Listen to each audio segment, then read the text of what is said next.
Hey guys. So before getting into this interview, I just got out of it with Chad, and this interview is 2 hours.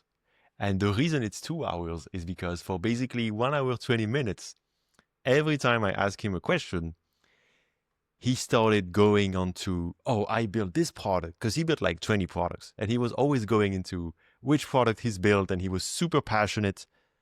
And at first I was like, not sure. And then eventually I was realizing what was happening. Uh, Thankfully, eventually, after about an hour, 20 minutes,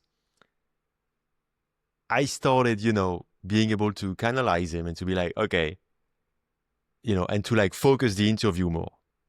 And so this interview is basically three parts. The first part, super interesting. He's talking about his experience with BetterLegal, which is his startup that he started with a co-founder. He had investment for it. He had business angels.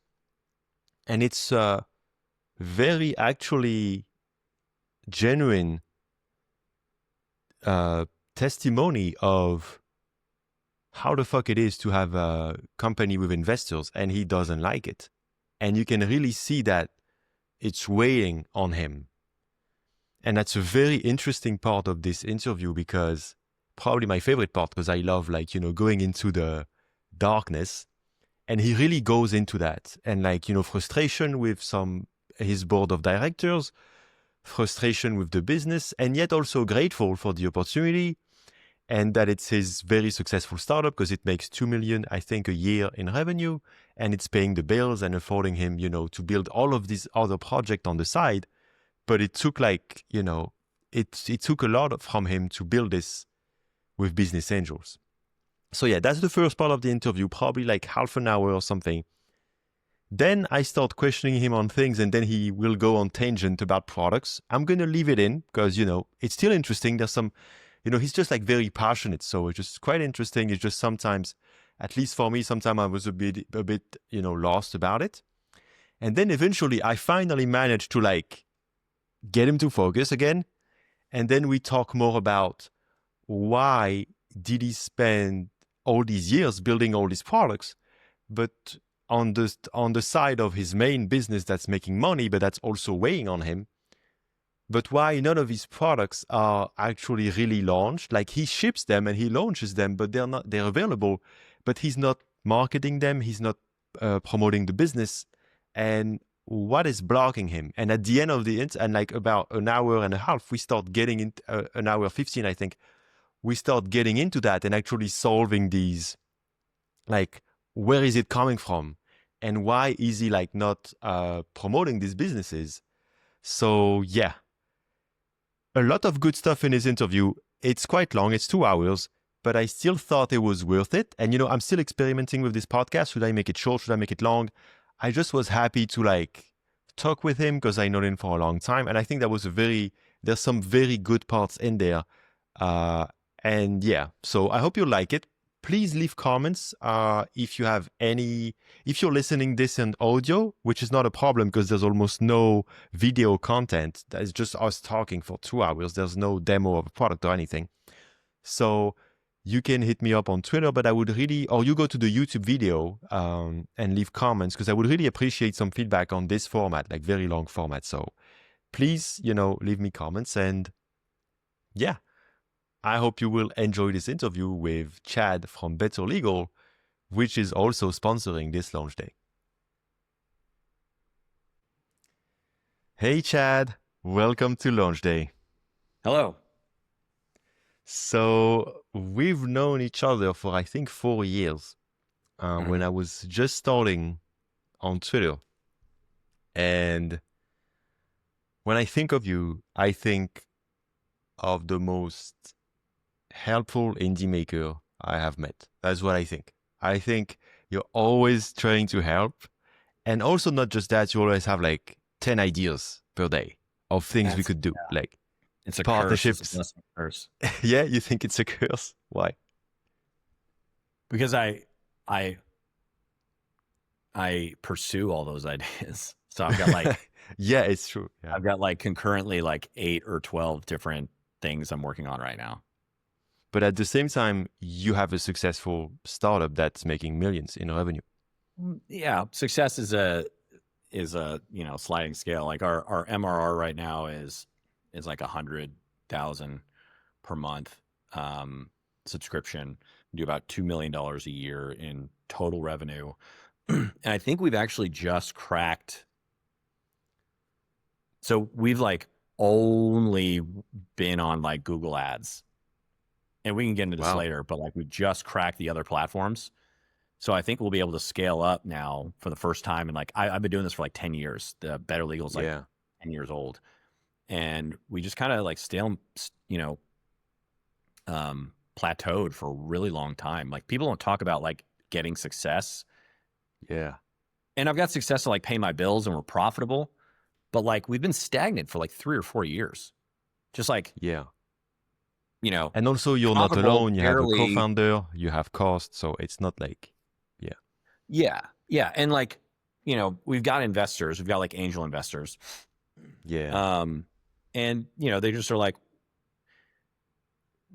and this is why I tell people all the time when people are like, I want to get investment. I'm like, don't do it.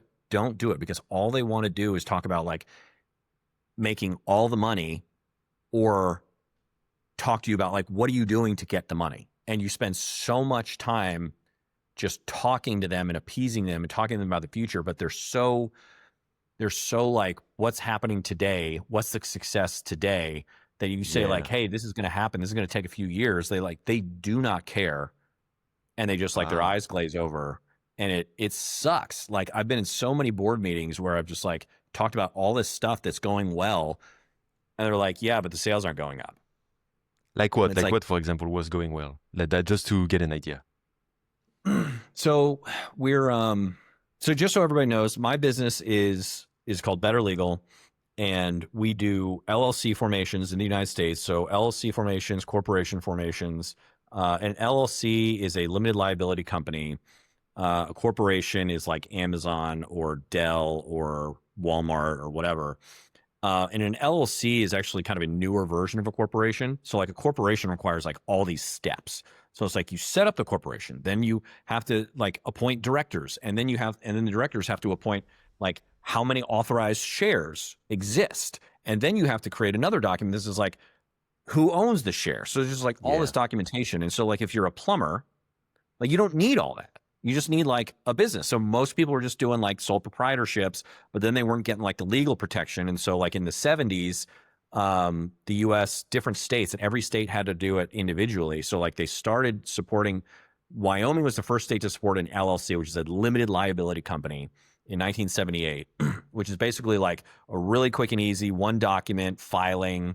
I own this business. I'm the only owner of this business, or I own 50%, you own 50%.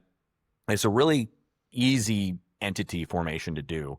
So Wyoming did the first one in 78, and all 50 states of the United States didn't support them until 92 or 98. I think it was 92. Yeah. So it took like 15 years for every state to like catch on. But now they're like the most popular form of business entity because it's easy to maintain. It's fairly cheap. It's kind of quick and dirty, and you can it's just easy. Go with it. So, and there's a lot of people who do it like who are not from US, but who open it from abroad also. Like, yeah. So a lot of people, if you live in a country that doesn't support Stripe, usually that's what people do. Like, for example, I'm in France, I don't care, but like I was interviewing someone this morning. He was in Turkey. In Turkey, it doesn't support Stripe. So he creates an LLC in the US, and then he used this LLC, for the Stripe account. Yeah. What a lot of people don't actually know is if you're international, which to me means you don't live in the United States, the United States is actually an amazing tax haven for internationals. So if you set up an LLC in the United States or a corporation in the United States, any of the money you make in the United States, you can spend, and you don't have to worry about your local government's taxes, except for the money that the LLC pays you. So the entity is making the money, not you. So like Dago is not making the money. Launch Day is making the money. You can keep the money in the launch day account and then pay yourself whatever you want. But then you can have like debit cards and stuff and pay for subscriptions and pay for this other stuff, deduct it, and then pay the US tax rate. And then you can basically pay yourself as a contractor. So that's actually what I do. Like, I am not an employee of BetterLegal. I am a contractor. I don't think I can do that as a French. If I live in France, because they check for this shit, and it's very easy for them to classify you as tax evasion. I know a lot of people who do it. Like, if you're in Southeast Asia, no problem. In many countries, it's not a problem. It's just, I know in France, I looked, and if I open an LLC, it's going to be taxed the same as if I was doing it in France. I mean, not everything. Like you said, like, you can keep the money in the company and put the money, like, you can reinvest it, for example. That's going to be, I think, okay. But as soon as you start, taking money for you. Yeah, but if the business is then paying you as a contractor, that money is then taxed in your local area. But like, it's like what Apple does when Apple sells, Apple sells all these iPhones and stuff internationally outside of the US, and then they collect all that money in like an Irish bank. That money is not coming back to the United States, right? So, okay. So anyway, going back to the original question, which is like, what's going well? There are 50 different states. So a lot of people that are not in the United States don't realize that the United States is the equivalent of like the EU. And then you've got France and Germany and Italy that are all part of the EU. So the United States is like the first version of that, where like the United States is one country, but then every single state within it is like also a little mini country. And so every single one of those states has their own government, and you don't file your LLC with the federal government. The federal government gives no shits about your company. You file your entity with the local state government. So like, I file in Texas, or I can file in Wyoming. So you can choose what state you file in. You should file in the state where you do the work. But if you have a bunch of contractors that are international, you can kind of fudge that a little bit. None of this is legal advice. This is just like, what people do, what I see people do. People file in Delaware, but then they have to file again in the state that they live in. I'm not going to get into any of that, but so like, we have to, when someone orders a filing from us, it can be in any one of the 50 states. Because what you do is you basically simplify this process. People don't have to know the details of every state. You just file with you, and then you take care of incorporating in any state that the person chooses. Right. And the important thing to know is there's 50 states, there's 50 government websites. So every government website, there's no standardization. Like, you go to whatever their local developers built and whatever their local laws require. And which one has the shittiest? Which state has the shittiest? Delaware. Oh, Delaware. Because they're so popular, they don't have to do anything. You have to fax in a piece of paper on a fax machine, and you have to write your credit card number on the cover sheet, and you fax it in, and they snail mail you the documents back. Wyoming is the best. Like Wyoming, New Jersey, New York, there's like 9 states that are instant. Every other state requires like multiple business days. So like Texas is a huge state. And like, I file it today, I'm not going to get my documents back for 2 days. And it might get rejected for any number of reasons.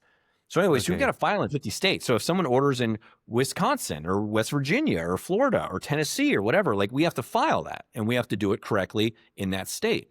And so we've built a lot of browser automations that do that. Oh, yeah, that's how it works. Yeah, okay. Yeah, so like in our high volume states, we've always had like a Texas, New York, Florida, Tennessee, like all the popular states where like we could have like 7 automations and cover like 60% of our filings. But we now have a process, and we're like on our 4th or 5th iteration of browser automation. And we've been building all this technology I have been building this technology outside of BetterLegal because I think browser automation is its own thing.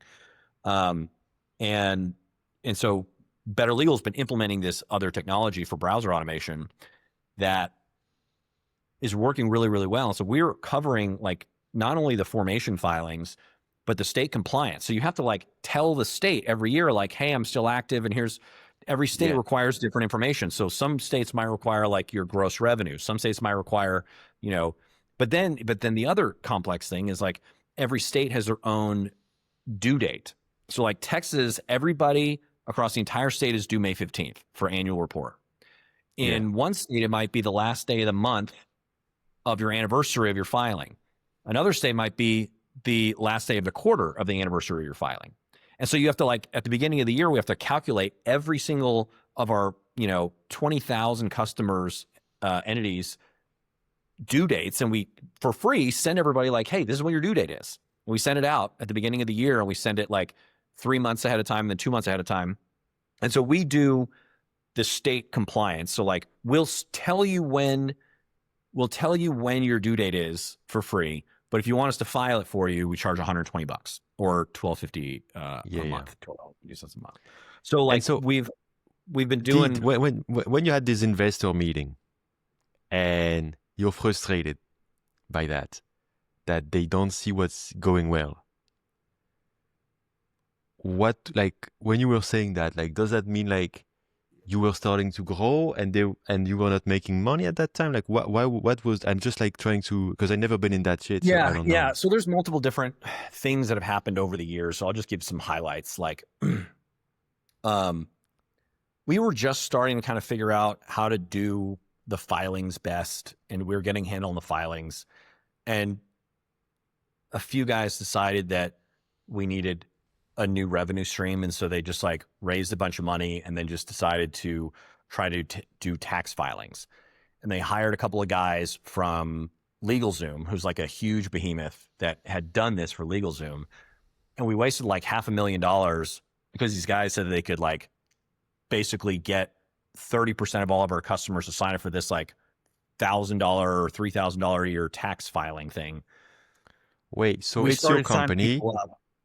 Wait, it's your company, and you had a co-founder, but you also had a board of directors, and they said that, and you didn't have any say on that.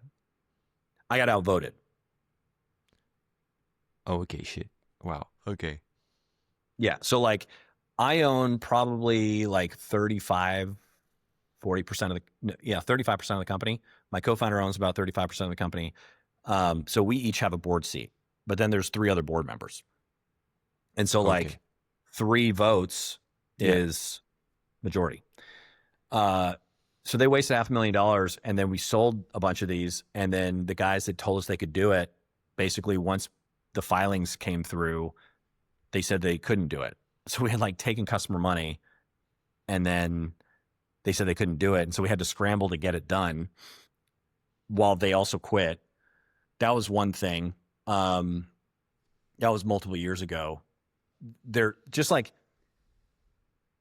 people thinking the business is going to go out of business. So they show up to a board meeting. They're like in an airport lounge, or they say, hey, what if we pivoted to this thing? Like, I don't want to, but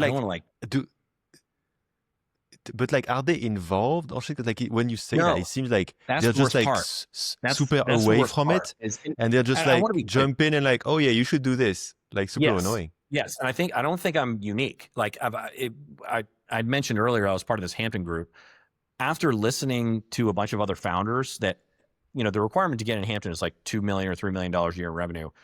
After listening to a bunch of people, like, my experience is not unique. I thought I hated my board because my experience was unique. It's not unique. This is just like a perpetual problem, that you have people that aren't in the day-to-day of the business. They don't have the context of everything that's going on.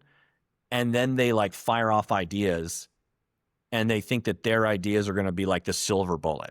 And I think the big thing that is the most annoying thing, and I want to be clear, my board and the investors helped me get this business off the ground. So like, as much as I have disdain for some of their ideas and some of the ways that they treat the business, like when we were getting going, like, I wouldn't have been able to do this without them. So it's like, it's a love-hate relationship. It's like a family, right? But the thing that I think is, and I think this comes with maturity and through being invested in a lot of companies and being a lot of exposure. I just have some inexperienced investors. They think that like they're looking for a silver bullet. You do this like one the magic thing to go to do 10x. Unlock the box. Yeah. Yeah. And it just doesn't exist. Like, but then they like one of our investors or board members, like his Business Insider subscription is the bane of my existence, because he reads these like Business Insider articles and then Oh he my just God. forwards it to us, but it's paywalled, so we can't read it. And he's like, we should do this. We should do this. Like, I can't read it, so I don't know. I'm not going to buy a subscription to Business Insider just to read your ideas. Yeah. But like multiple times, like we've been on a path and we're going down a path, and they're like, we should do this instead. We should do this instead. We should do this instead. And I don't want to sound arrogant, but like the thing that made us profitable is the fact that the whole economy had kind of cratered post-COVID. Everybody raised a bunch of money. Everybody did this stuff. We didn't raise that much money. We only had our angel investors. But like after everything was cratering, I think a lot of their other investments were going down, and they just kind of like thought this business was going to fizzle out. And so they left me alone. And so the fact that they left me alone allowed me to focus and go down this path. And that got us to profitability. And now, but then it becomes a problem of like the goalposts always move. It's like, we just got to get to profitability. So that as soon as we got to profitability, it was like, but our growth numbers are low.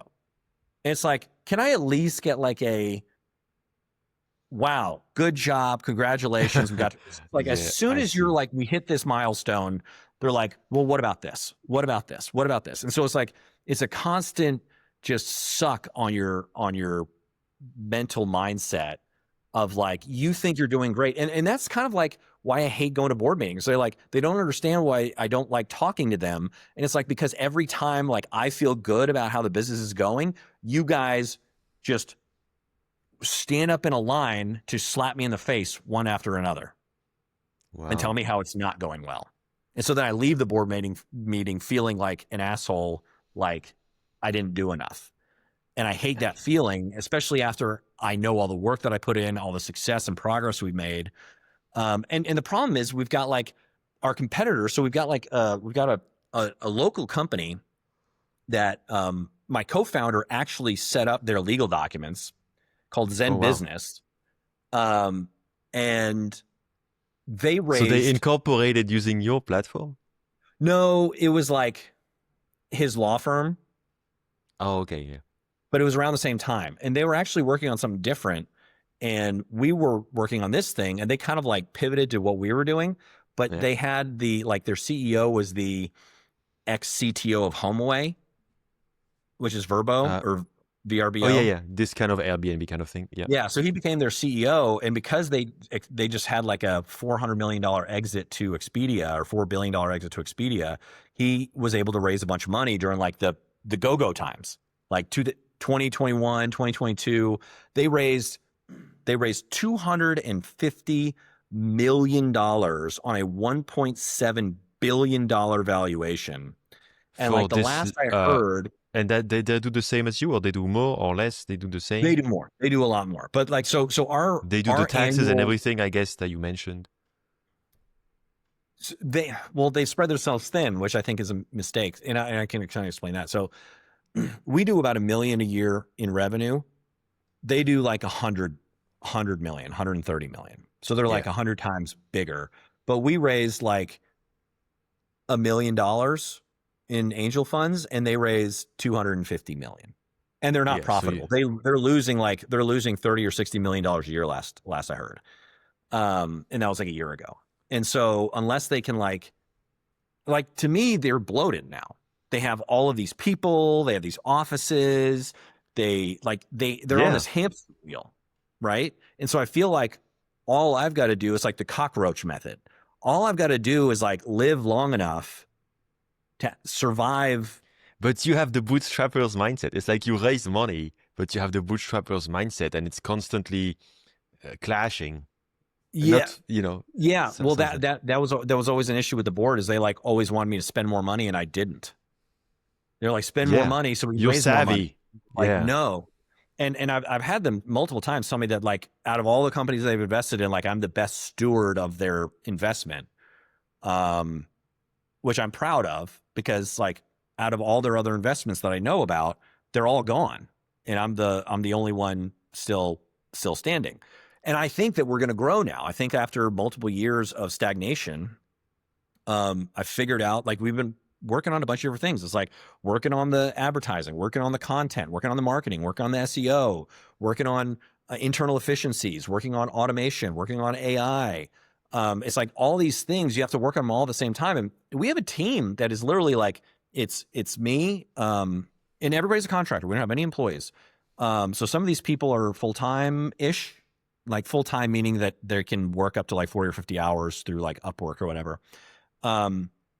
So like it's me, it's 4 operations people that handle like the filings and the customer support stuff. Mm-hmm. It's 2 developers, a graphic designer, and an ads guy. Yeah. So it's like 9 people that touch the business. And like most of them are part-time. And there's also a story about, are... there's also a story about your co-founder, because you didn't mention him in that. Yeah, I don't want to go too much into this because I just don't want to put it out there, but like I will, just so other people, like, my warning to people is like, so my co-founder was my best friend, and we started the business together, but like our investors and our board members are basically his clients. So because he has a law firm. Because he started off with a law firm, and the idea was, you know, once we raised money, he was going to quit the law firm and he was going to work full time on this. And so he just did the filings initially, and then he was raising money, and I did everything else. Yeah. So once he raised the money from his clients, that gave them board access, or they requested board access, or he got them board access. As soon as that happened, he quit. Oh. But like, why? there was no vesting. He did the legal documents, so there was no vesting. So like, he owns the same amount of the company that I do. So I was kind of like stuck. Yeah. So I could either just like let it fizzle, or I could just work on it and just realize I made a mistake and just, you know, work on the business and get experience and build something. But anyway, but the problem was that, like, as I said earlier, we have 5 board members, and it's equal vote. So like, once his clients that he knows really well and they trust him became the board, I basically was outvoted on almost everything. So like, even though I run the business day to day and I'm the one that has all this context and I'm the one that does all the work, I have like 3 other people that basically just collude and then come in and then just say like, this is what we're doing. Wow. And I just have to like go along with it. And at one point, a couple of them tried to kick me out of the company. And one guy, who's my favorite, was like, okay, who does this? And they're like, Chad. Who does this? Chad. Who does this? Chad. Who does this? Chad. Who does this? Chad. And he's like, how is the company going to function without Chad? And they're like, well, we're going to hire these other people. And so luckily, the other guys were like, okay, well, it sounds to me like this has not been well thought out through, so we're not going to do this. And so, but yeah, it just goes to show you that, like, once you raise money and once you like give other people like a vote, they can promise you everything. Yeah. And that was the issue. They were like, one of our board members, and again, I want to clarify, these guys, like, I've been doing startups and stuff for 20 years. This is my first one that has worked, and it wouldn't have worked without these guys. So like, I want to be clear that like, it is a push and pull. Like, I have a lot of disdain for a lot of their actions, but they also gave me the capital to work on this and have allowed me to kind of run this autonomously. So like, my frustrations and my appreciation can coexist. So anyway, I forgot where I was going with that little like disclaimer. So you have these board members, you have your co-founder. Yeah, I'm not sure where you were going, but I like how you share this, because that's super interesting. Oh, because sorry. Let me. Yeah. Okay, so I as soon as you let other people make decisions, like one of these guys specifically said, he's like, I made my money. And I remember this quote. We were having lunch at the Four Seasons downtown, meeting each other. And he said, I've made my money.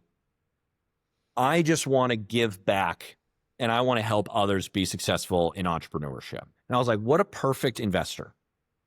As soon as he Sounds invested, good. and as soon as he had a board seat, and as soon as he just flipped. And he's not evil, but he just like is greedy. And he just was like, we're doing this. I don't care, doing this. And I realized, I was like, as soon as you give away that equity, the voting rights, all that stuff, you can't get it back. It's gone. And the other thing I want to be very clear about, because this has happened a couple of times, like, and I'm trying to kind of ease this into our like educational stuff, is like, and we have this legal AI contract analysis thing that's free for people to use, $50 free. So I want everybody to use it, but like everybody signs contracts willy-nilly and they don't read them. They don't understand them. And I'll give you an example. In this specific character, we had made an agreement on like equity and fundraising. He was going to invest more money. And his other lawyer was looking at it. He had another attorney reviewing it because there was a conflict of interest with my co-founder. And we had said, like, this is what this document is. Yeah. And we sent it to them. They're like, cool, here's the document, back, signed. And we were just going to sign it. And I ran it through like a word, like matching system, like find the differences between these two documents. And there was like an extra sentence in there that like negated a lot of our agreements. And so I called my co-founder and I was like, hey, what the absolute fuck is this? Like, this is like we did not agree to this. Like, we sent this document to them. They agreed and said, this looks good. Here's the signed document back. But they had added something, signed it, and acted as if it was the same document. That's fishy. Now, here's the tricky thing, is like, so I went ballistic because my dad's an attorney. So like, I know better than a lot of people. And I went ballistic, and my co-founder was like, he didn't mean it. It was an accident. They got their wires mixed up, blah, blah, blah, blah, blah. And I was like, absolutely not. Absolutely not. This is like malicious. This is wrong. This is them taking advantage. And what I realized is people have like memories. And then they have like emails that show proof of things, right? You need the proof, yeah. How easy is it to actually go into the past and remember? Like, I don't even remember what this thing was. This was like 3 years ago. I cannot tell you what the thing was. No, so that's why you always need a contract. How am I going to know what the agreement was in my head, because I don't even remember it? But if I had just signed the document, I had not done that check, then they would have just gotten what they wanted. And when I said like, well, no, we set it up like this, this is what the document says. So like, you have to be ultra, ultra careful when you're dealing with other people and dealing with boilerplate documents. It's like, oh, just sign this. Just sign this, and it's standard. It's like, no, somebody wrote this to be like one-sided for a specific party. And so you got to be really careful of that. So like, and I tried to, like, I wanted to go to the Texas State Bar, and I wanted to like have an investigation, and I was told, no, it was an accident, da da da da. And like the amount of times that has happened where it's like, oh, this person did this really fucked up, malicious, negative thing. Oh, they didn't mean it. If it happens more than once, it's malicious. Yeah. So okay. So you have this that's situation. just like, that's just like, if you don't have a board and you don't take investment, you don't have to worry about any of that stuff. So like take my hard lesson, and this is just with angels. I can't even imagine what it would be like with VC firms or anything else. Yeah, because angels are supposed to be nicer. Yeah. So It's funny because I was thinking the other day, oh, it would be fun maybe to just raise some money for a product just I for the saw fun you of write it. that, and I probably told you you're an idiot. I don't know. I don't think so. But I'm curious what you think because my idea was like, if you want to do something really big, you probably need money, just for the fun of Not like anymore. Not anymore. pushing and everything. You really don't think so?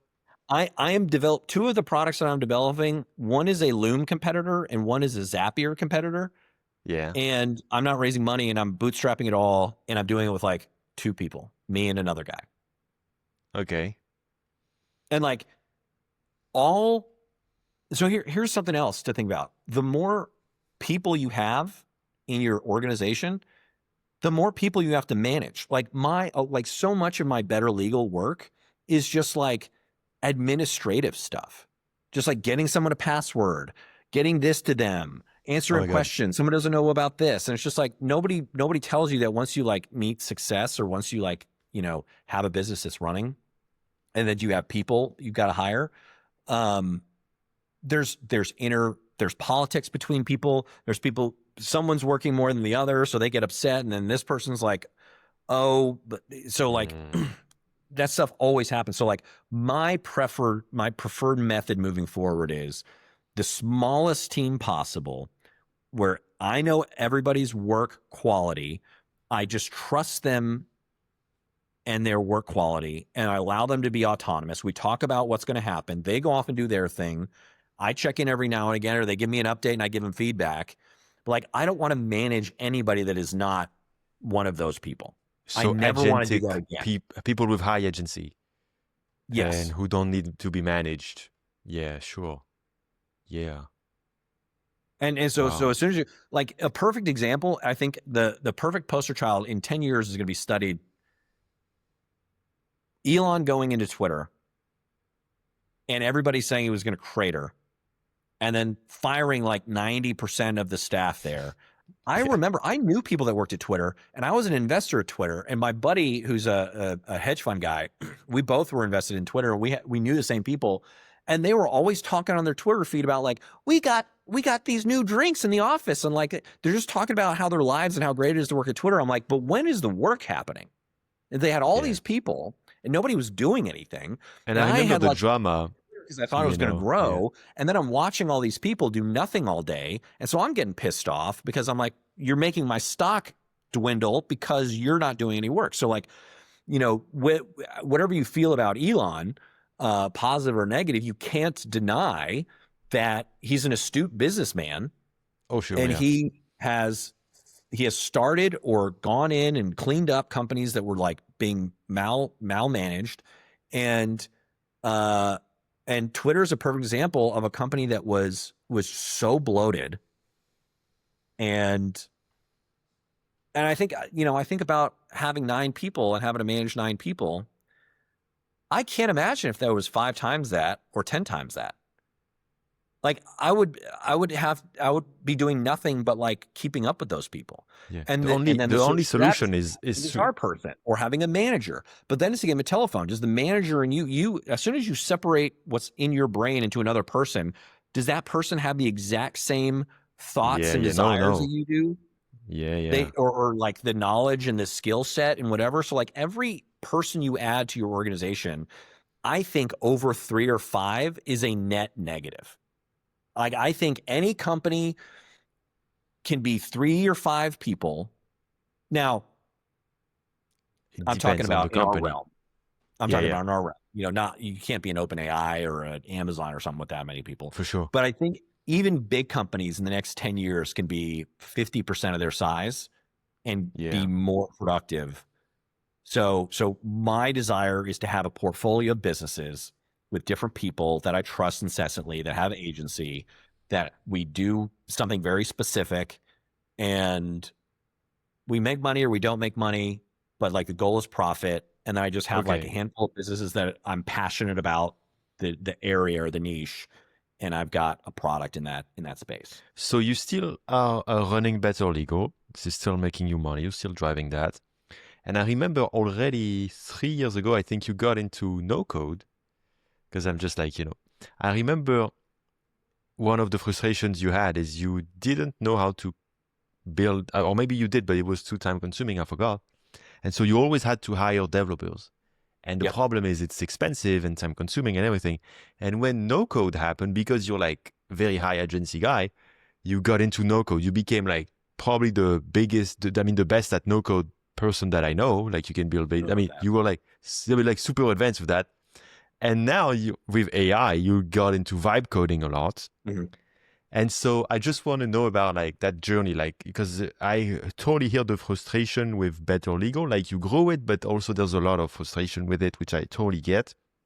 And then you started kind of like escaping this with more agency, with like no code, with like building your own shit again, separated from all that mess. And that was a few years ago. So like, what's happening, what happened and what's happening now, what was your journey there? Yeah. So I got pretty deep into Bubble. I still like Bubble a lot, but I think, unfortunately, I think Bubble is in a bad situation because I think they're moving pretty slowly, and I don't think they understand. I've like totally flipped. I was like 100% gung ho on Bubble, and I'm so like, Bubble is a no code building tool. No, Bubble is a no code building tool, and we use it for BetterLegal, and it's great. The problem and just is, for the anecdote, you rebuilt BetterLegal entirely. Yeah, BetterLegal was fully on code, and then we rebuilt BetterLegal on Bubble. So your whole business was built on no code. Then you had 10 times more speed because you didn't have to pass through a developer to make changes. So that's crazy move right there. 1 million with that much revenue. That was awesome. We rebuilt like 5 years of custom code in like 3 months on Bubble.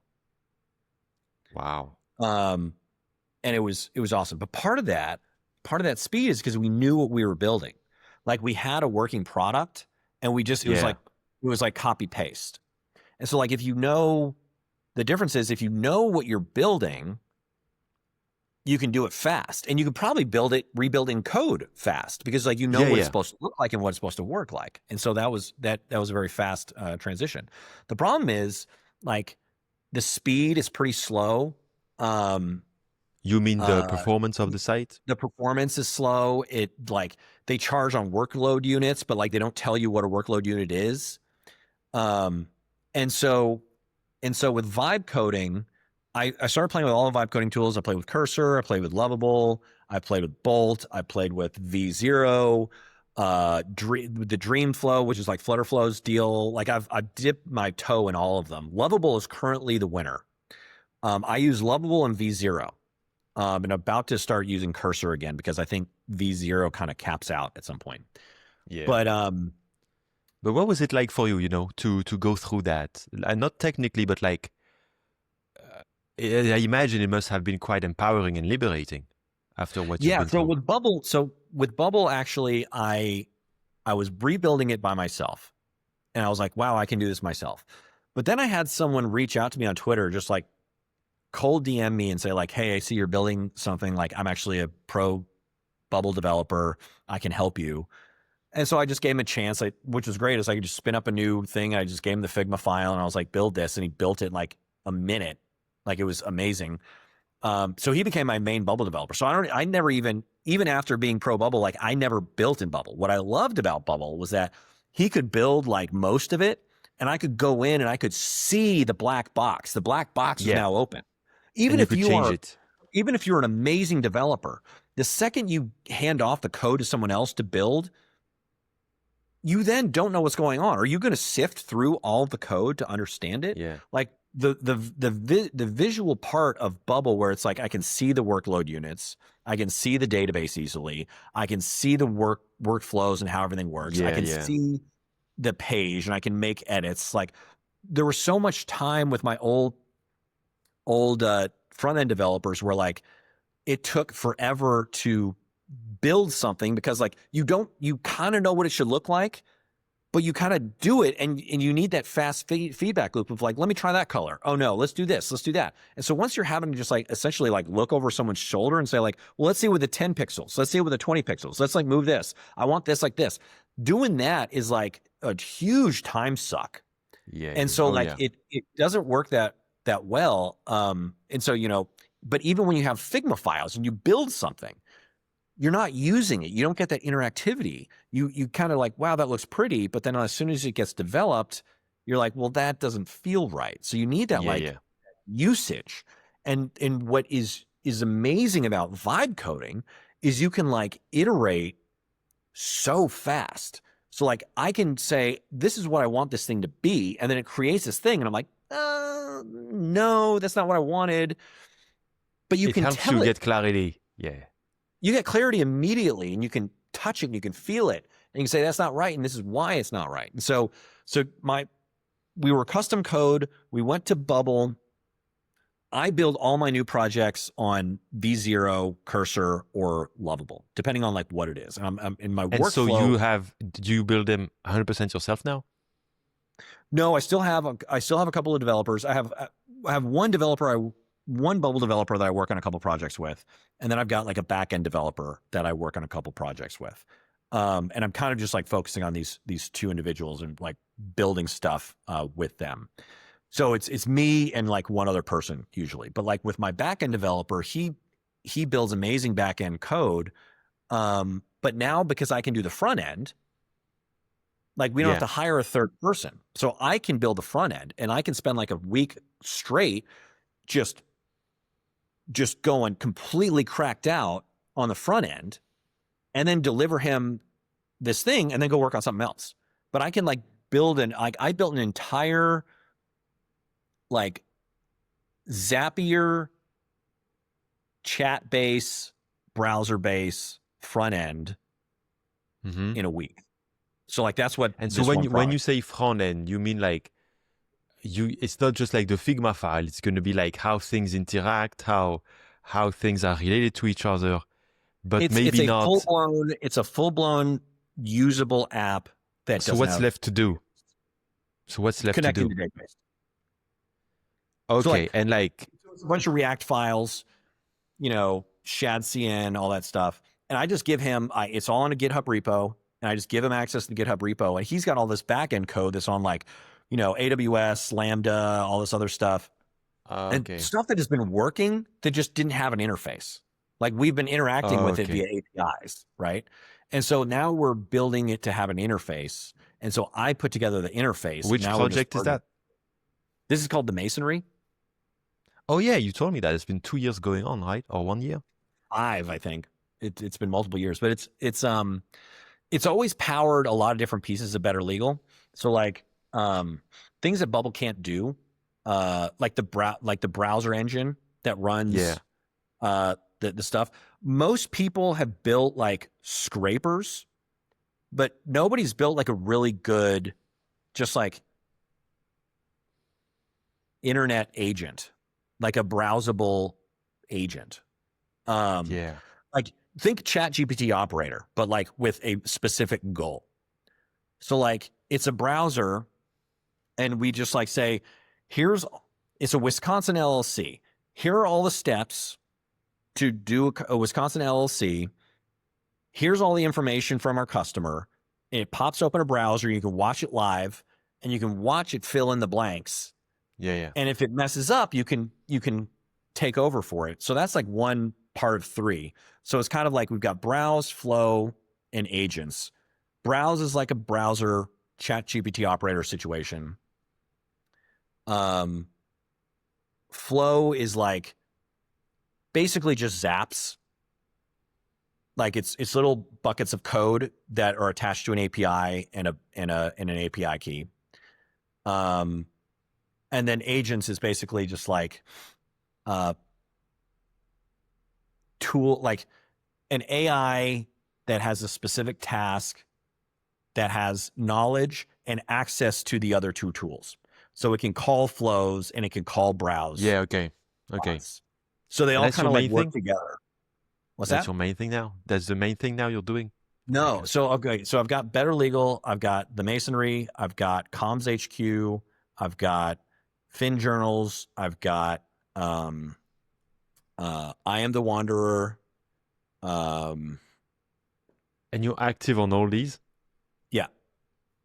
Awesome. So like yesterday I Am the Wanderer, like I'll just show you like what this thing is. Yeah, show me. And this is basically a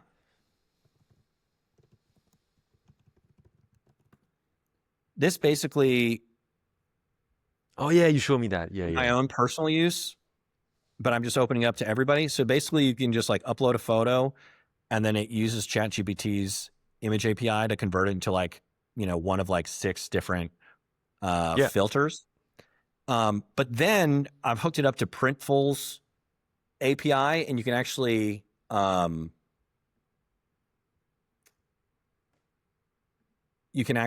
get a picture back. So I'm waiting for like a picture.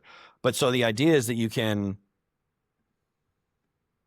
like take a vacation photo, upload it, make it look Yeah. cool, and then like get a mug or a tote bag or a painting or stuff like that. And the reason that I built that was just because my wife and I collect coffee mugs when we go on trips. And so when we have our morning Yeah. coffee, I love it we get too. to Yeah. reminisce over like these trips. And it just became such a chore to like get a mug and then bring it back, because you found a mug, but you didn't really like it. Then you had to bring it back. And When you so, talk about it this way, it sounds more interesting. I'm just hosting you a little bit. It sounds yeah, more, it's not just like I'm gonna generate an image online. I'm like, okay, but where you have a story about, we collect coffee mugs with my wife, and I have this coffee mug. That sounds like now I want a coffee mug. You know what I mean? yeah, yeah. So like, let me, I'm going to send you this to you on Telegram.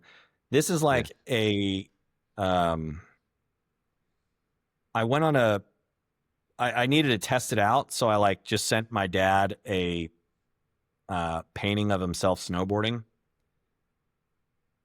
Um, Can you like and show it so to like, the camera real this is quick, maybe? I'm telegramming it to you. Yeah, but like, can you show it to the camera? Or... Oh yeah. So like, this is just a picture I took of him, like going down Yeah. just a little run. My dad's a Yeah. 75-year-old snowboarder. And so I basically just use like our travel photo filter. And then it's Okay. just on a 12 by 12 inch painting. And so it's just a little, just a little piece of art. So now we Yeah. can Yeah.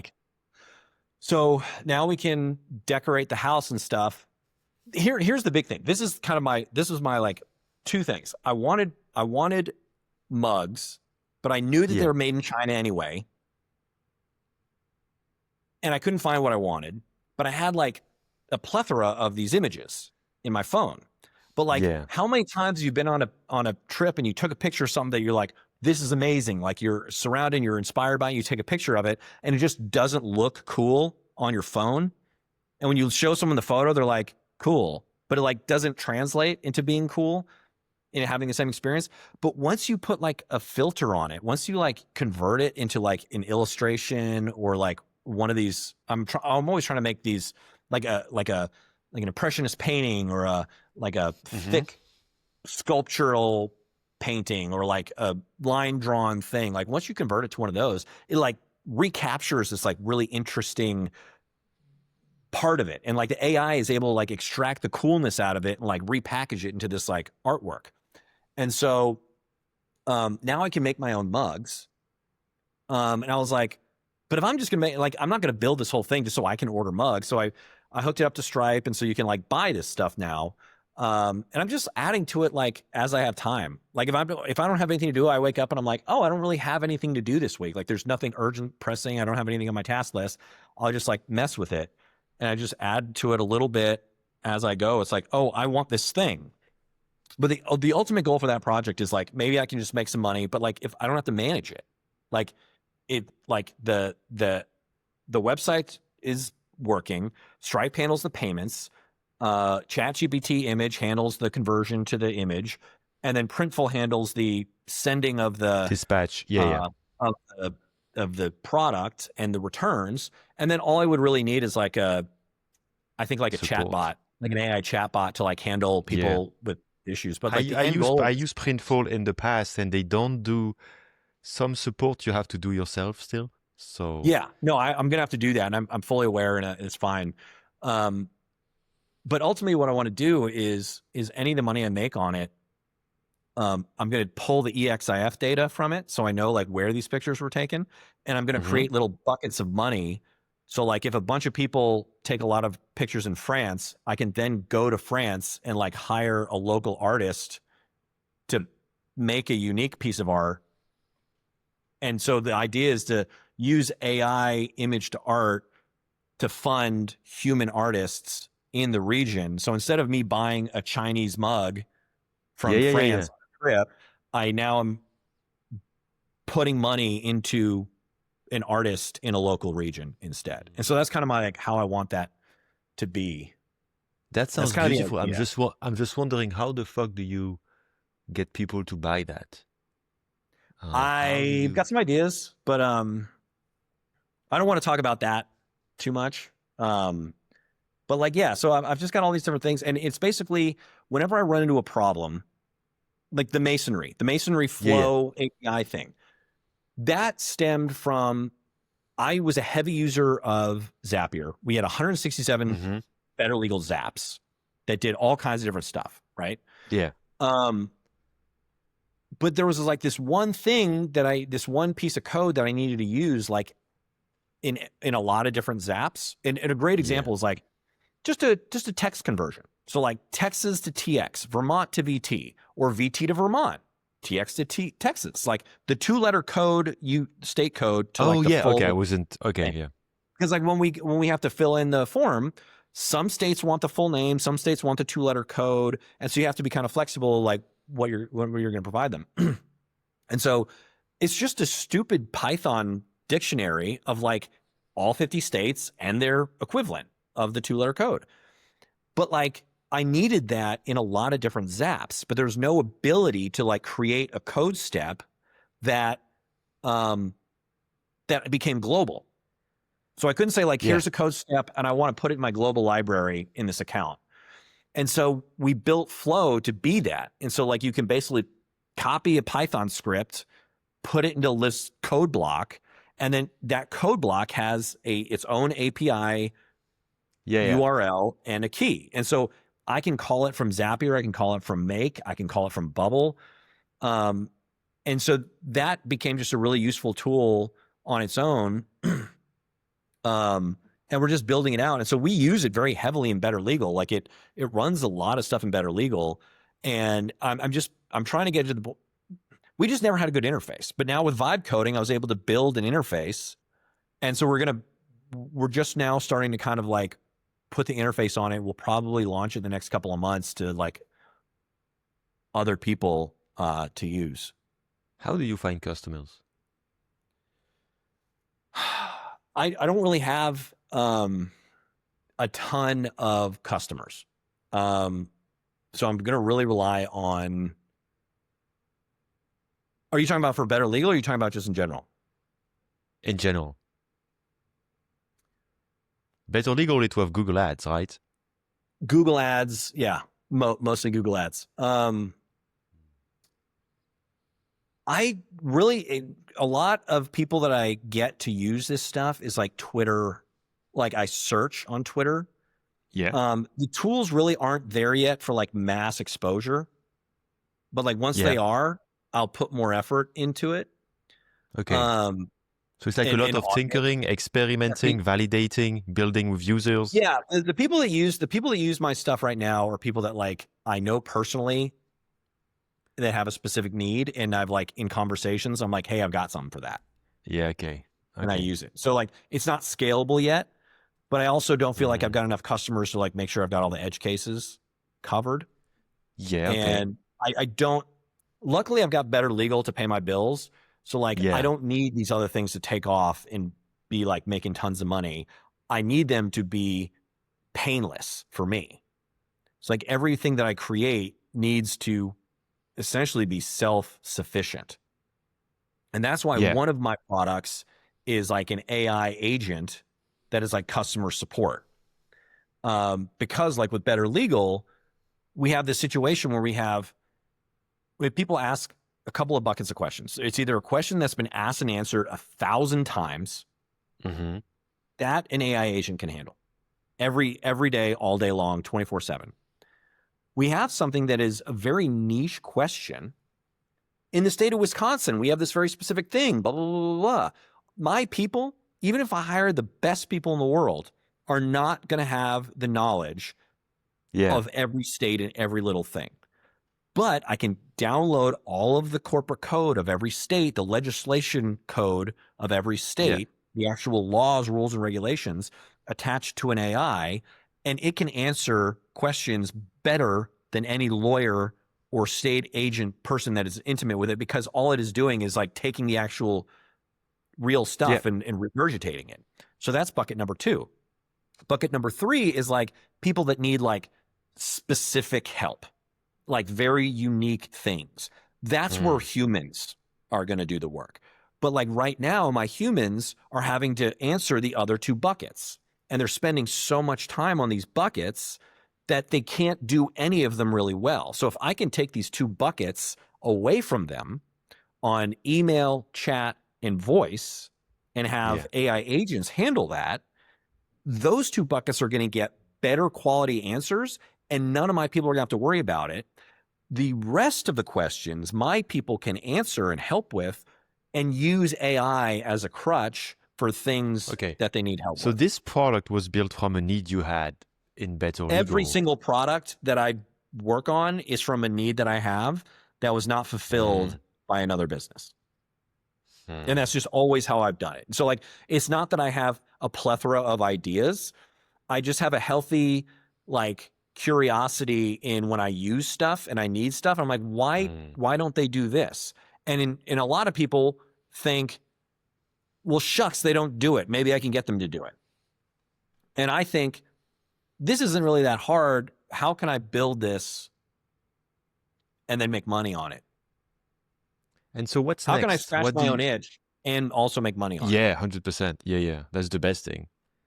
That's why I want to build a Slack alternative. But anyway, I noticed on Twitter you're already putting that idea out there. Kind of. I finally committed to launch day 100%, and then I'm like, shit, this Slack idea, it keeps coming back for 6 months. My anyway. recommendation for you is to pick something. I would use Discord. We use Discord. Use Discord, and by using it, you will find the holes. I hate it. I hate it too much. I can't. Yeah. I mean, I say that I might actually use it temporarily for launch day people, because I want to make a community of everybody who's done a launch day. Because somebody asked me that. Yeah, but anyway, yeah, I'm not sure yet. But I was wondering, like, how do you see yourself? It seems bullshit, but like, I'm actually curious. How do you see yourself in 5 years? Are you still in BetterLegal? So, in a perfect world, I would like to own BetterLegal moving forward. I think I can help a lot of entrepreneurs that I think my competitors are not going to do. They're like, all of my competitors are run by an army of people that are just, punching the clock every day. Like, nobody has a real passion for entrepreneurs. Obviously, there are people within the company that probably feel that way, but the bureaucracy and the red tape and stuff, like those people are not getting their ideas through. So like, I think there's a lot of stuff that can be done to help entrepreneurs. And I feel like, even though I've been at this for 10 years, I still have another 5 years of building stuff. I think we're getting to the point where at the end of this year, we'll have a really solid product. How could you own it though? How could you own it? How could you own it though? What do you mean? You said you would like to own BetterLegal. How could you get there? No. Like, I already own like 35%. And if it's kicking off profit that's dividend based, my investors are going to be totally fine with that. Okay. So like, if we can turn this into like a cash cow, like it's weird. It's like, it's got to fit into this, like, it can't be too successful because I'm the one to sell it, and it can't not make any money. It's got to fit in this realm in between where like everybody's happy. Okay. Because like, if I make too much money, then they're going to want to get investors to like go to the next step, but there's no next step. It's like, it is what it is, Yeah. And so like, my goal is to just try to make everybody that is involved in BetterLegal over the next 5 years extremely happy. And that is like the investors get their money back and like recurring dividends, the people that work for BetterLegal. I've created like tools and systems that like make their jobs easy and pleasurable and where they can like make more money and take more time off, but they're still there. They're like the mechanics of the business. Like they're not Yeah. having to like answer questions and do this filing and do this stuff and like jittery.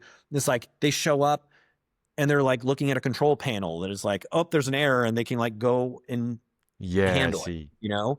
But then all my customers are getting the best access to, you know, all the best information, best education, someone that handles their filings and state compliance and all of their like changes in their business have, you know, all that stuff. They just trust us and it just works. Yeah, yeah.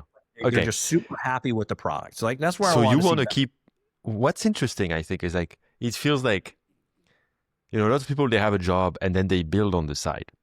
It feels like Better Legal is a job where you have ownership, and it's not just a job, it's way better. It's yours. It's just like there's a lot of also drawbacks, Yeah. but it's still good mostly. Mhm. And then on the side, you're building like this 5 or 6 projects or more. Yeah. So in 5 years, what does it look like? So you're still working on Better Legal because it's still your baby and you still love it, and it has a mission and it's awesome. And what does the other side look like? So a lot of the other projects that I'm building are things that I need for BetterLegal. Yeah. So like they're things that I have not that have failed in other aspects where we built a different product in a different organization, Yeah.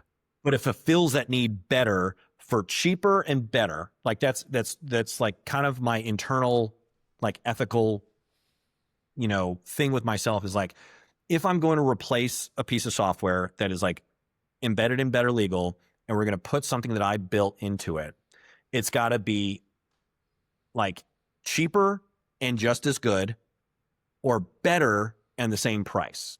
Yeah. Yeah. Yeah. And even better if it's better and cheaper. And so I think we've got some things that we're doing that meet those goals that I'm really happy with, that I'm about ready once they've like kind of matured through usage. And maybe Then like I can reach a open it up to level other of feature parity with existing Yeah. tools you're competing with. Yeah. So then I can open up to other people.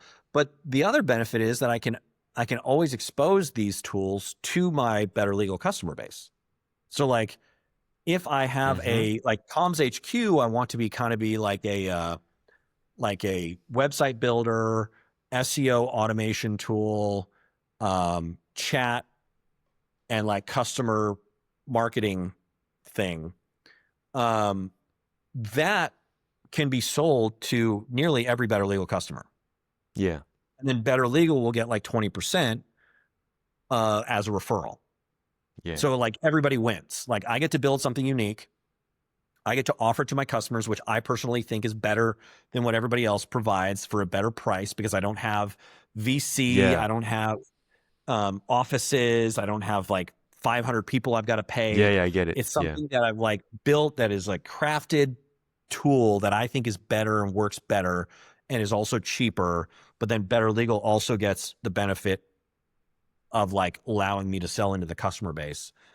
So I'd like to create this ecosystem of tools that are all separate. So like at any point in time, if one takes off and it's doing really well and I can't handle it anymore, and I maybe want to sell it to somebody else because they'll be able to take it to the next level, they'll be able to provide better its next evolution of life, then I can do that. I don't have to like meddle with everything being interconnected. Like they all have their own separate businesses. They can all help each other out. But they're all like modular where I can remove them or add new ones as I want. Okay. And so I really just want to have a portfolio of businesses that make money, that are profitable, that build products that everybody's happy with, it seems like you like to optimize processes and build things to make life easier. Like you do that for yourself and your team. That's like the whole thing is that. Like how to make it less tedious, more how to have do more more with less. agency, more autonomy, more agency. Yes, that's the whole vibe of everything. That's the direction of everything. Automate a lot. Yeah.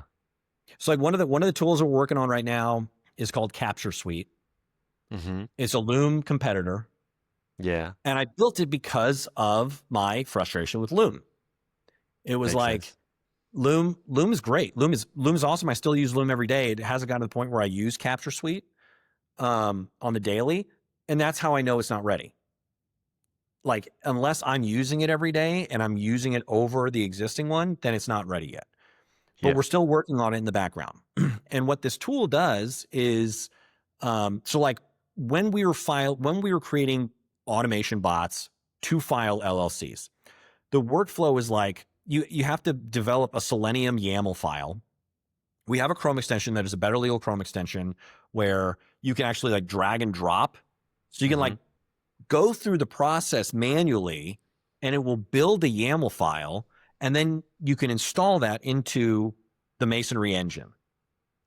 So, but the problem was even going through this process is like really, really cumbersome.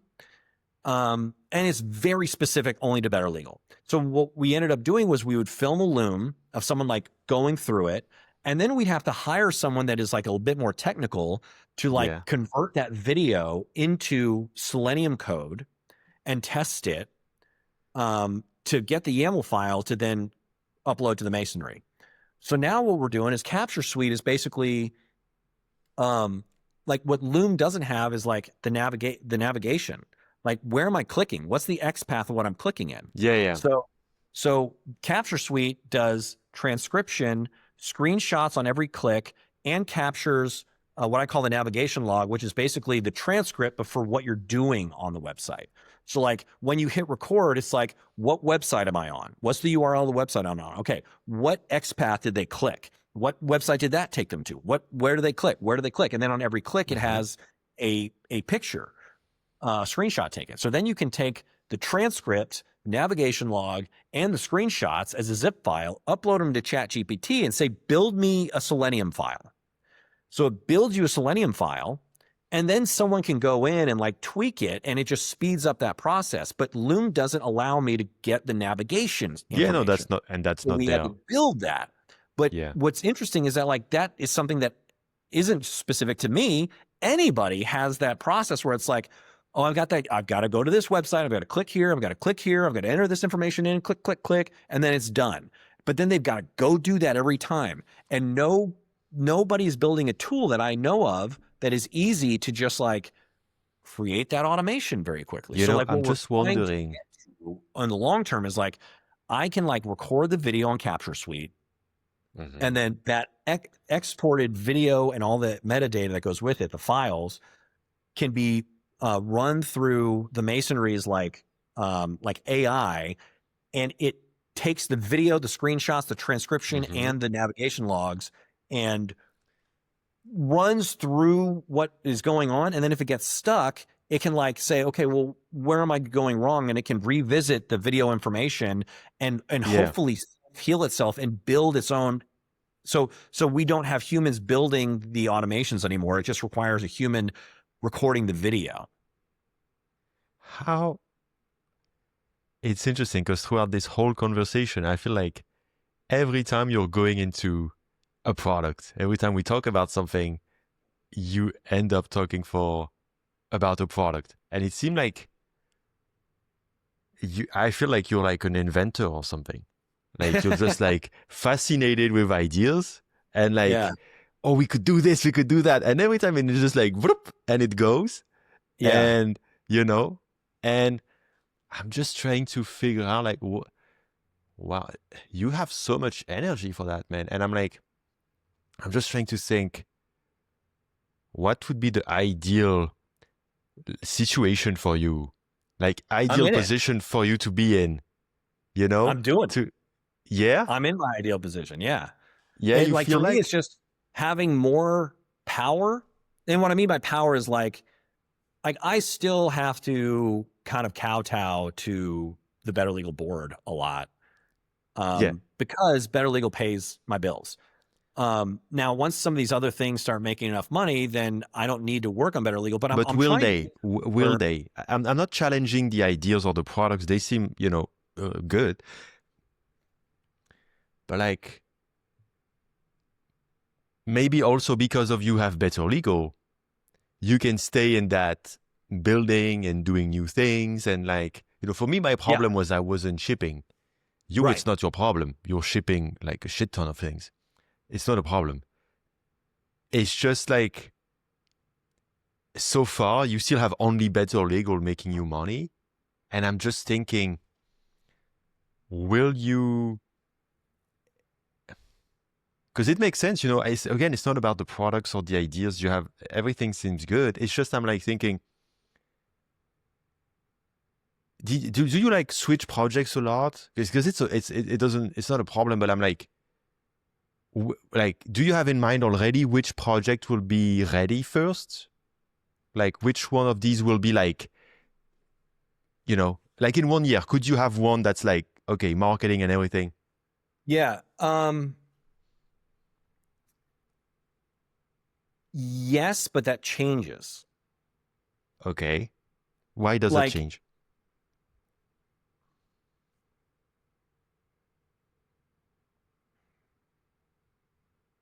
because I'll go deep into one thing, because a Mm-hmm. lot of this building and for me, because I've got this steady income, I don't have the crunch, the Yeah. time crunch that Yeah. like you have right now. Yeah. Yeah. Yeah.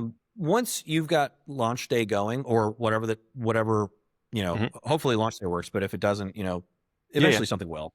Because like I had umpteen startups prior to BetterLegal.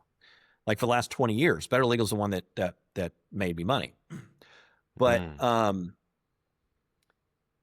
I can incubate all of these, and just like a VC invests in money in like 20 ideas, with like one or two doing really well, and then maybe a handful No, I get do it, but none of these ideas for now are like ready. And so I'm, right. I'm just like challenging that. And Yeah, and it's it's interesting it's what you said about launch day, because for me it's only when I really really started running out of money that I started being like, okay. And I yeah. was always kind of like finding, because it's so cool to be, for me it's not building, for me it's like the vision, the UX, imagining, but it's the kind of same Yeah. So I think the question you're asking is like, when am I going to start selling them? yeah, but like it you don't have to, but like I'm just trying to think, okay, because I imagine if tomorrow Better Legal disappears for some Yeah. reason, Yeah. or they fire you, or like Yeah. because you don't have, like, what happens? That's Yeah. just like I'm trying to see, these other Yeah. projects. So um some of them are starting to make money. Okay. Um Not enough to pay my bills, but it is enough to like start saving again. Oh wow, Uh cool. Which yeah. one makes money? I'm not talking, it's one I haven't talked about yet, but Okay, um you can talk about it if you want. yeah, I don't. Because it's yeah, I don't want to talk Is about that this one. cybersecurity thing you told me about? You don't have to tell it. No, a couple of different things. A couple of Okay. different things, but it's because it's like, and these are making money more because like someone came to me and said like, I need this. Oh wow. And I was like, Okay. yeah, I can build it. Okay. And so I basically built a product for a specific need and then just put an LLC behind it. And you're And so selling them as like a instead of subscription or like selling them, high instead ticket? of selling, instead of selling them like hours, like, oh, I'll charge you this amount of hours, do this amount of work. I'm like, this is what I'll charge you monthly for this. And they're like, cool. So like those things are just me building mini products for like one customer, but could Mm, become, you know, I bigger. see. I see. Yeah. Um, but like I don't want to talk about them because they're not like they're kind of one-offs, I guess, a little bit. But Okay. anyway, they could grow, but like I don't need them to. They just exist. Um, Mm-hmm.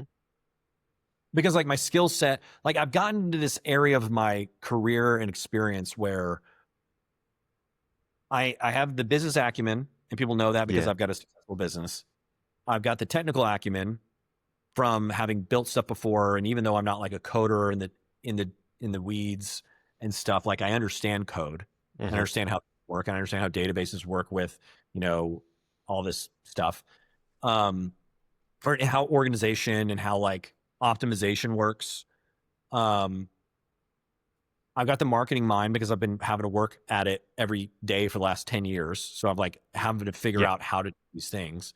And now AI has like provided me the ability to like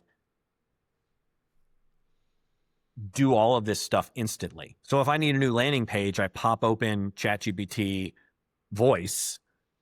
I just literally hold down there and she starts up and I Yeah. say like, hey, I want to make a landing page.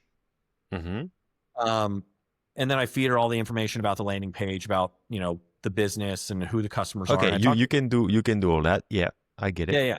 And then I've got like then I've got the content and I hand that off to my designer and I'm like, make this look pretty. Whereas previously I would have had to like tell my designer like what I wanted. And then she would ask for like placeholder information and we'd go back and forth. And now I can just say like, here's all the information. And it took me 30 minutes to like put it together really quick. Yeah. With coding, like I needed a front end, but like front end developers, you know, I don't want to talk negatively about people, but they're just like, they're so difficult to work with. And you're a perfect example of what I mean is like the amount of front end developers that I've worked with that are like, instead of building a new feature that we needed because customers were asking for it and we desperately needed it, and just like refactored the code to optimize it for like fuck all milliseconds. Yeah, yeah. Or we're like, we should use this new framework, Next.js or blah, blah, blah, blah. Yeah, And yeah. like rebuild all the code. Like it was a constant battle with these people. And so Yeah, now I okay. don't need them. I can just be like V0, type, No, and I've got, I get all that. I get all that. I get all that. I'm just like they just seem to me to be a bit of a disconnect somewhere of like because you could make money with these products right yeah. now. Because you said yourself, you have the business But it would acumen. require a lot of investment in time in the marketing. Like what nobody understands until you, and you're understanding this now because you've got people that are buying your thing, is like the building of the product is this much Oh, of this 100%. much. Like there's accounting, there's, you know, there's marketing, there's support. So like I already have something working. So like any new thing that comes up, I can't have it. Like I enjoy my lifestyle. I can't have this new thing be a drag on my life. I But want it to why work. but why Is that should it like okay, okay. But like imagine BetterLegal doesn't exist, or you if you own 100% of BetterLegal, yep. why couldn't you put these other projects in BetterLegal? So the accounting, because this, you know, you can pull the resources, so the everything is done. Because this is annoying the first time, but once you have a business running and you have people, you know, they can do support for 10 products. It doesn't matter. Yeah. I hate that idea. Because Oh every wow, okay. time I've used a product that is like really good at one thing, but then they want to be another thing, they suck at it. Okay, So so like, you don't want that. no, like here's a great example. Do you use Google Sheets? Yeah. Okay. Every time I open up a brand new Google Sheet, I have to spend like 15 seconds closing windows because they're trying to sell me on using all these different things. Yeah. Yeah, yeah. And I don't want to use them. I just want to use this spreadsheet. But like they desperately want me to use Gemini and they won't shut up about it. Yeah. And I'm not going to do it. I'm not going to do it unless it's seamless. And I've tried it before where it's like, can you do this thing with these cells? And it like bungles it. And I'm like, okay, Yeah. I don't want it, but I can't turn Yeah. you off. Every time I go into spreadsheet, you want me to like convert this into an Airtable and do this stuff. And Okay, it's like, okay, I okay. don't want to do it. I want So you you to want do to the keep thing.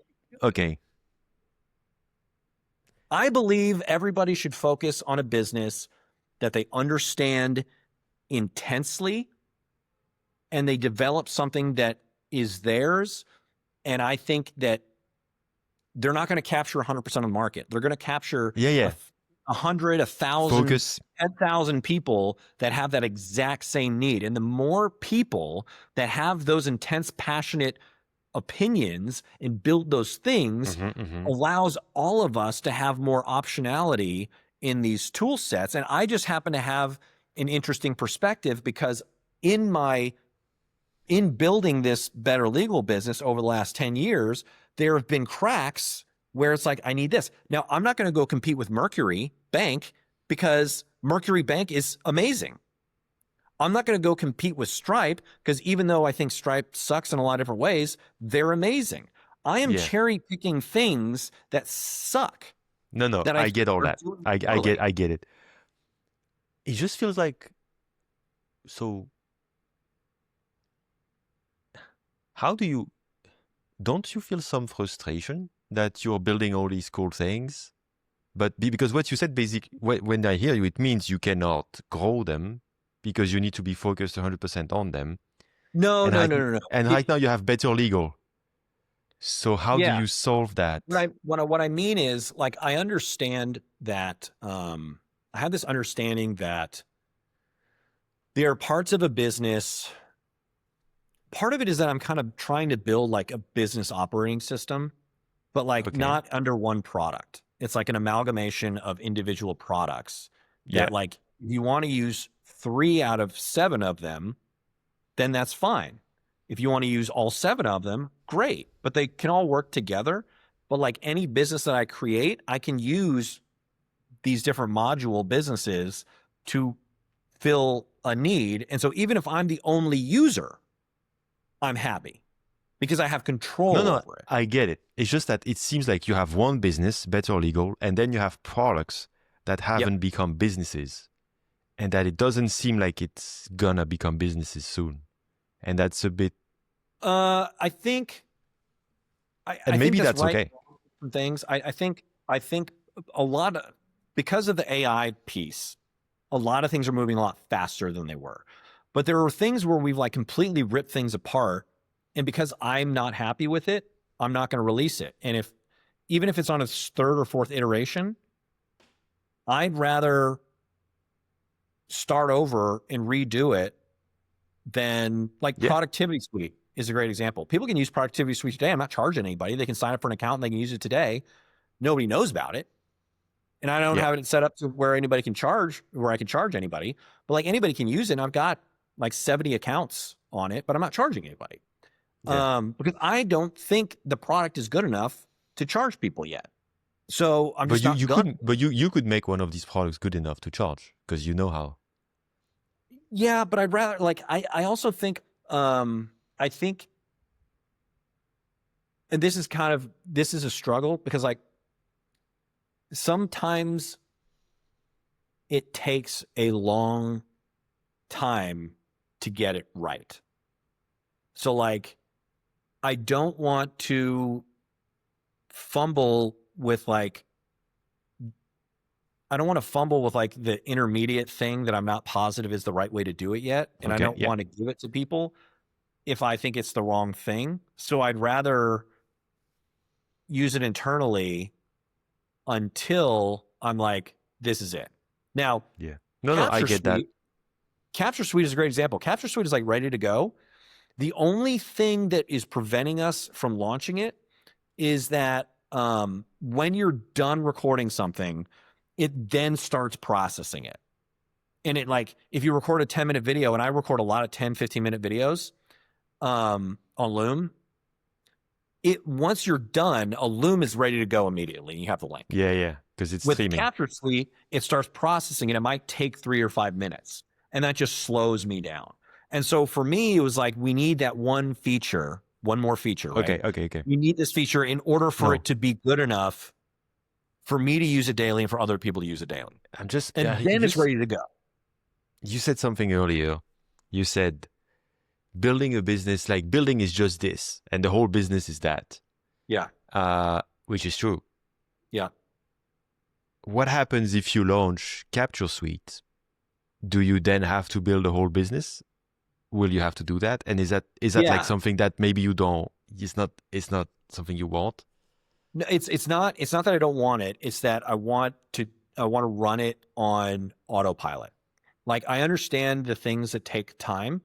And so again, some of these businesses are things that like handle that. Like, one of the big things that I think is really important that we're going to have probably the next couple months is like the AI chatbot handling chat, email, and voice. No. And Okay, so no, like, not that. That business, not product. yeah. So, do you want to start another business? Yeah, I want to start a lot of businesses. But what my point is, and I understand why you're confused. The point is, I've already got like 8 email accounts. I can't check every one of them all day, every day, right? Yeah. I need automations to do the heavy lifting in order to manage multiple things. I see. So okay. Let me know if I understand. You know how demanding it is to run a business. Yes. It's the case with BetterLegal, and you've automated as much as you could to make it less and delegated. And now, also because you have so many things you're building, you know that every time you launch one and actually promote it and like start a business, let's say, start the business side of things, then it will add more shit on your plate. Yes. And then you will become more and more like not stressed out. Yeah. And that's overwhelmed, super true. Stressed out, no that's time. 100%. Yeah, I'm already almost feeling this way with just launch day because I have to manage submission, and that's already fucking, so I have already to think of automation. So I totally get that. So if you had 2, 3, 5 more businesses, yeah, and physically wouldn't be able to do that. So what you're doing. So what other businesses do is they just hire more people. But what you're they doing, raise money, and then they hire people. What I'm trying to do is, I don't want to hire people. I want the systems to work. So you're still building these systems. What's that? So you're still building the system products, whatever you want to call them. But like, you're still building the systems for yourself. It just happens that these systems are also these products because you're building your own products for yourself. Yes. So you're building these systems, and it's not so much that they're not ready for market, it's they're also not ready for you to be completely, okay, I launch and I know even if I have support, it's okay because these systems are taking care of it. That's okay. Now that makes sense. Now I get it. And a lot of it, like I said, it stems from like needs that I had in BetterLegal, and that like we couldn't scale beyond a certain level. Like if we doubled our volume tomorrow, I would be forced to hire more people, and I don't want to do that because I don't want to manage more people.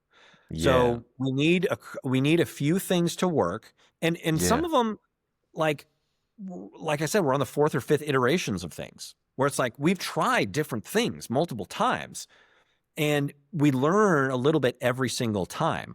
Yeah, and we're getting closer and closer and closer to getting the right stuff, or the right methods and the right processes working. Once we have that working, not by doing it in the way that I'm doing it, not only does it help me in BetterLegal, not only does it help me manage these other businesses, every single BetterLegal customer that also has to do this, I can feed them these different products and say, you want to run a business, but like, do you want to only focus on the parts of the business that you love?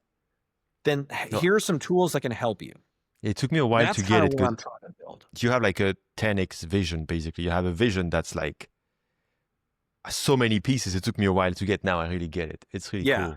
Yeah, and I talk in tangents, and I It makes sense in my brain, but as soon as it comes out of here, I get it. It's mangled, I get it. Right now, I understand like the guiding star. Like it seems to me you want to be free of all the burden of managing a business, especially since you have a billion business ideas. So trying to first fix the way you can manage all these businesses with all these separate tools. And once you have that in a state that you can do things quickly without being slowed down by all this, then you're going to be more ready to ship. I mean, to not ship because you ship, but like to grow these Yeah. because Yeah. But my so ultimate goal, like my dream is I desperately want to see, like, I hate corporations. Like, I hate big companies that are bloated where people are just zombies in a company. I want to see, like, that's why I love the indie hacker community, is because I see all these people that, like, I look at launch day, and even though I don't have enough time to like look at every individual thing, I mhm. love the little trailer you made, because I got to see like little like snapshots into people's, like, the thing that I was talking about with my coffee mug idea Yeah, thing. yeah, Everybody has that moment where they're like, I need this thing. I want this thing. I want this thing. Like, I want so many more of those. Like, I want everybody to have a business that is making money that they care about, and they're like super passionate about, because the more of those, because it's also selfish, the more of those people that have their own businesses, the more optionality I have to use these different products.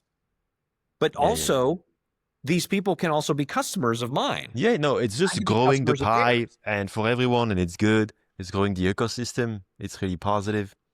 Yeah, I see that. Okay. Like, I look at it, as like going into a grocery store. If I went to a grocery store 100 years ago, I'd have like 100 products that I could get. I go into a grocery store today and there's like 40,000 different things I can get. I can get fruits and vegetables from the other side of the world. I can have 50 different options of salad dressings. Yeah, I can build this perfect thing that I want, whereas 100 years ago I didn't have that option, because yeah, yeah, there weren't enough people providing these products. And so the yeah, more people we have providing those products, the more that they get to enjoy their lifestyles, the more that they get to make money. And I also like, as we talked about earlier, I've got a kid on the way. I yeah. don't want the first 5 years of having a kid being me being stressed out The managing round multiple into businesses. I management. Yeah, want to yeah, be yeah. able to like live those years. I don't need to be a billionaire. I have no desire to be a billionaire. I want to wake up in the morning whenever I wake up without an alarm. I want to go to the gym. I want to love my wife. I want to love my kids. I want to eat good food. I want to read great books. I want to listen to cool music. I want to walk outside. Like, I want to do all of these things. And if I'm having to be a slave to my own company or companies, then I can't do any of those things. And so Yeah, if I can solve that problem for myself and I can solve that problem for others, then, rising tides rise all ships. yeah. That's a beautiful vision, man, to end this. This is amazing. I'm glad we somehow got somewhere in the end. And I really like where we are arrived. I have one last thing for you, which is just selfish. Is like, how would you recommend I manage people submitting their product to launch day? Because basically, right now, I did it quickly. So like, people submit a form using UForm. Then I get an email. Then if I approve it, then I basically set a lot of templates in Gmail, and I send them, okay, you're in. Then you need to pay. Then they pay. Then once I check they pay, I'm like, okay, you can schedule your interview. Once they schedule your interview, then I have basically lots of sequence like this, and I do everything manually for now. Of course, I know you can automate this, but I was just starting, so that's why I'm like, I'm just going to do it manually at first. That's the But best way to do it. Like, start off manually, doing it all manually first, because you yeah, like but then feel that pain. yeah, exactly, yeah. But I Feel that already do. pain. Whereas, And so like, now, what do I do? if you had just hired a consultant or someone to go do it, or an agency or whatever, they'd tell you how to do it. But like, you right now are figuring out the best way to do it in the order of operations. Yeah, 100%. But how Yeah. do And I so save time? the next step is like, I assume you just have a list of how this thing goes. Yeah, Like, do this, then this, then this, then this, then but the this. problem is sometimes it can just go on a tangent. So that's the problem, usually. So some guy Yeah. can be like, oh yeah, I'm gonna. Like, for example, some guy was scheduled I did his interview for launch day number 2. It's published on my podcast, but he wasn't in launch day number 2 because 2 days before he said, oh, my product is not ready. Can you move me to launch day number 3? Yeah. You know? So, okay. So I was actually thinking about this before we got on the call, because I was thinking about how you could, make money. And the way that I figure is you should do, like, if you can do 10 indies and 1 or 2 sponsors a week, like, you should try to get to the flywheel of doing it once a week. Oh, why? Why do you think? Well, if you do it twice a week, No, once and every you 2 do weeks, like you mean? 10 people and 1 sponsor, you're only making like $3,000, which is okay. I know, yeah. No, it's just But that the like, problem is I want to keep it interesting. And I yeah, think I personally don't have I'm talking like as someone who would look at launch day, I don't have the bandwidth to look at this all the time. So I think it's cool. I was even thinking of doing just one per month because of yeah. that. Well, for And I now, want yeah, to, for now you should do 1 or 2 a month until you're yeah, comfortable. And yeah, but that's you're what I'm also going to doing. need to like you're also going to need to like understand like what is going well and what's going poorly. Like you're going to find these things randomly. Like what I've noticed that you've started posting on Twitter, like, the sales, Yeah. like get that information from them in your Airtable and like let people know how many sales are going, because like right now your big issue is like is two pronged. Everything's always two pronged. Like you've got to have a steady stream of new people coming in, and with the 110,000 followers you have, hopefully that is not as much of a problem for you. Like hopefully you can do 1 or 2 a month and have like Oh, yeah, that's 10. okay. Yeah. Okay. So that's a non-problem right now. Like that might become a problem later, but right now this is like put a pin in it. Now you got to figure out like, how do I spend less time Yeah. on these people? Yeah. Yeah. And so you came up with a really great kind of self-identification, where it's like, I scheduled this guy for launch day 2, but he's not ready yet, so he wants to go on launch day 3. So don't talk about which launch day this is for. It's Yeah. agnostic. It's launch day number agnostic. So Yeah. we're doing an interview about launch day, and it could be next week or it could be in 3 months, but like you're paid. And so what you do is you develop your little cycle where it's like, okay, sign up, you vet them, Mm-hmm. you pay, they pay, you do the interview. I like that you only do the interviews on Thursday. So you only got to worry about the interviews on Thursday. You can like knock them all out at once. Yeah. But you should try to get like a savings account of these ideas. And it's basically like anybody can be in any launch day until it's full. Yeah. So it's like, launch day 3 is like these 10 people and this sponsor, but one person's coming out. You say to the group, like, hey, everybody, like you might be in launch day 5 or 6 or whatever, but we've got There's an some other opening. shit. You There's some off the other shit. Like, queue. for example, I'm not putting competing products in the same launch day.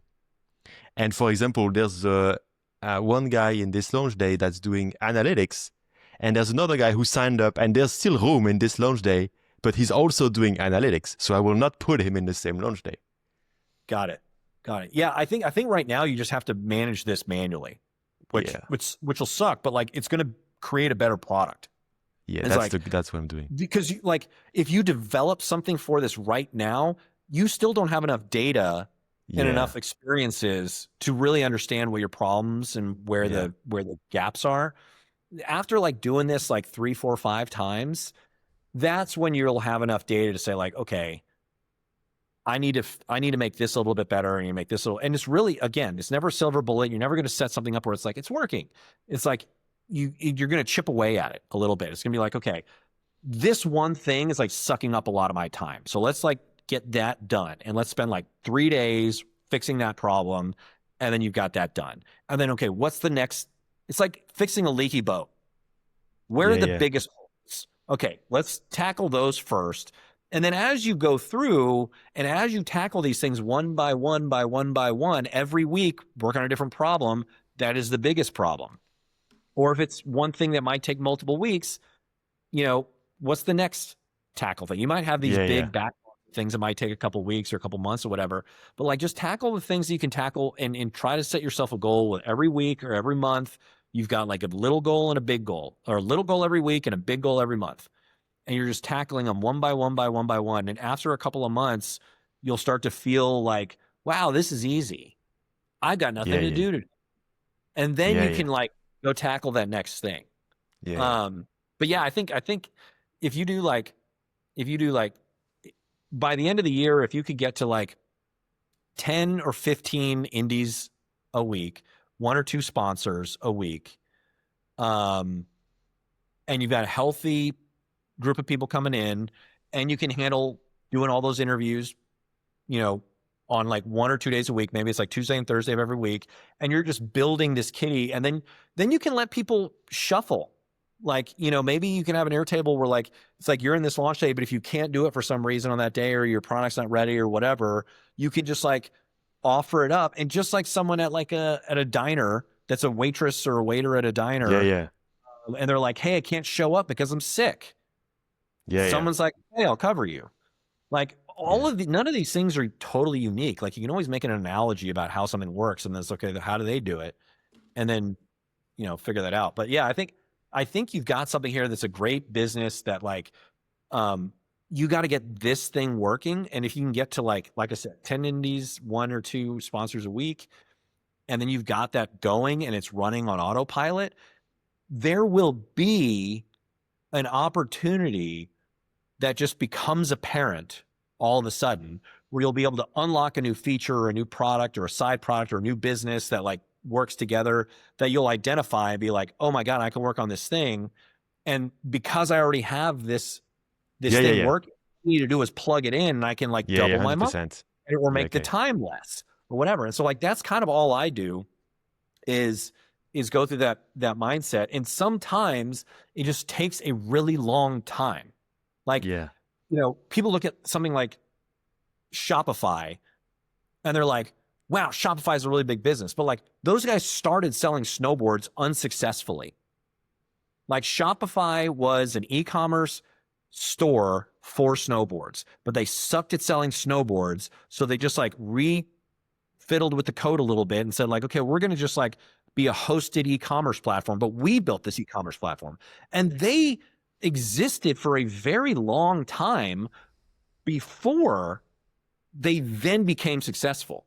Amazon sold nothing but books for 3 whole years before they sold CDs and DVDs. So like, you don't have to like invent stuff every week. Like Sam Altman is like putting stuff out every single week. Like really great things take time. Just like a great pasta sauce, it's got to simmer and you've got to let the flavor build up. Yeah, I agree with that. Well, that was intense. Thank you for being a part and sponsoring this launch day. So you're not paying, but you're not paying because you sponsored my previous podcast and I stopped doing this podcast before your last sponsorship went out. So. I paid for something different. Yeah. But like that kind of brings us back to that thing where it's like, if I was taking money for all these different little products, I would have to fulfill that stuff. And if it's not ready, I paid for your last podcast, but it didn't work out. So anyway, but yeah, no, I really appreciate it. I'm really, really happy for you. And I think you've figured this out. And I think as long as you've got new people coming in and you can do this like twice a month, I think you're paying your bills and that's all you need for now. And then it's just like chipping things away and figuring out what is the next. I think like you said, a community is the next obvious thing. We're like buying into launch day and being a launch day person gets you into the club where you can then talk with other founders. And that's like, it's a beautiful filter where it's like $99 is not a ton of money, but it's not an insignificant amount of money. Yeah. So it's just enough to like buy your entrance into this thing. And the value that they get is that they get exposure. Hopefully they get sales. And now that they're a part of this community with all these other people, but you have to have a product that is launched in order to get in. And I have to approve it also. Yeah. And you have to approve it. There's some filtering. Yeah. Awesome. Thank you, Chad. Thanks so much.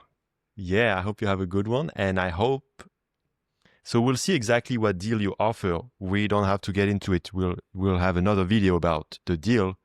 Yeah. But yeah, I hope launch day also brings you some sales because I think it could, so.